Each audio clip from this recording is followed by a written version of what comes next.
நதி திரும்பி செல்ல முடியாது. இது லெபனான் அமெரிக்க கவி கலீல் கிப்ரான் ஒருவக கவிதை கட்டுரை. ஓடிக்கொண்டிருக்கும் நதியின் வாழ்க்கையும் ஓடிக்கொண்டிருக்கும் உனது வாழ்க்கையும் வெவ்வேறல்ல. இந்த வாழ்க்கை தத்துவத்தை உரித்து காட்டும் அந்த உருவக கவிதை கட்டுரையை எனது பாணியில் சொல்லுகிறேன். கேட்க தயாரா? இதோ. நதி திரும்பி செல்ல முடியாது.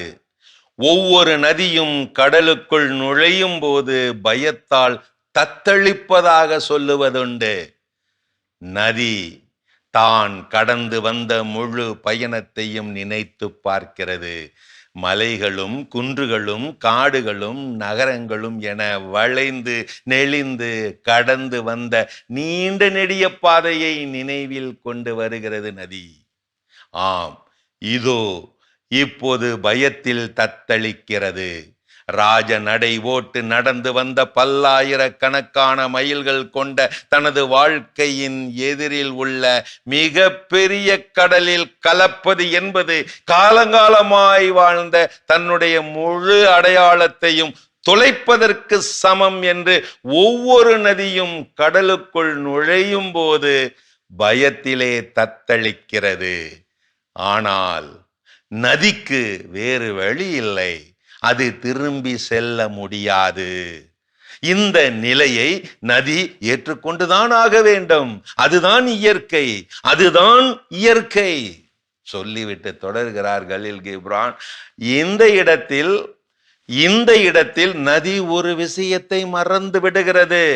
ஒரு நதியின் கடலுக்குள் நுழைவு நதியின் முடிவு அல்ல, அபாயம் அல்ல, மிகப்பெரிய கடலின் ஆரம்பம் என்கின்ற அந்த விஷயத்தை நதி மறந்து விடுகிறது.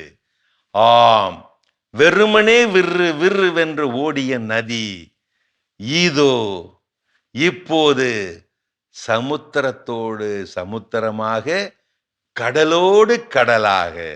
ஆம் மானிடா, நீயும் திரும்பி செல்ல முடியாது, மறவாதே.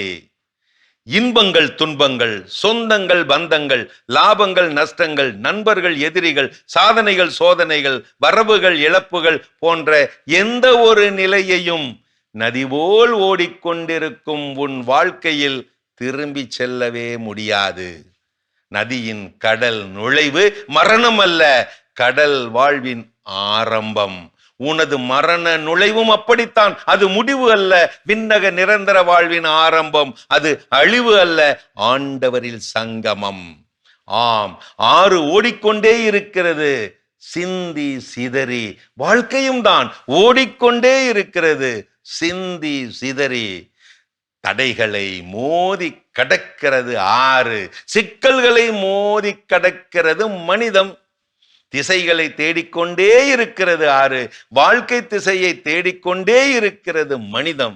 எங்கு ஓடினாலும் நதியின் அடையாளம் தண்ணீர் தான். அதற்கு சாதி மதம் என்று வேறு அடையாளங்கள் என எதுவும் கிடையாது. அதுபோல்தான் மனிதனின் அடையாளம் மனிதம் மட்டுமே. கரைகள் இல்லா ஆறுகள் இல்லை, சட்ட திட்டம் இல்லா மனிதமும் இல்லை. ஆறு பிறந்த இடம் சில துளிகளில் தான், அடையும் இடமோ பெருங்கடல். நீயும் அப்படித்தான். கதைகள் ஆயிரம் நட்பே, தேங்கி கிடக்கும் குட்டைதான் கல்லெறிந்தால் கலங்கும். நதிகள் கலங்குகிறதே இல்லை, இயங்கிக் கொண்டே இரு, இறை உதவியோடு.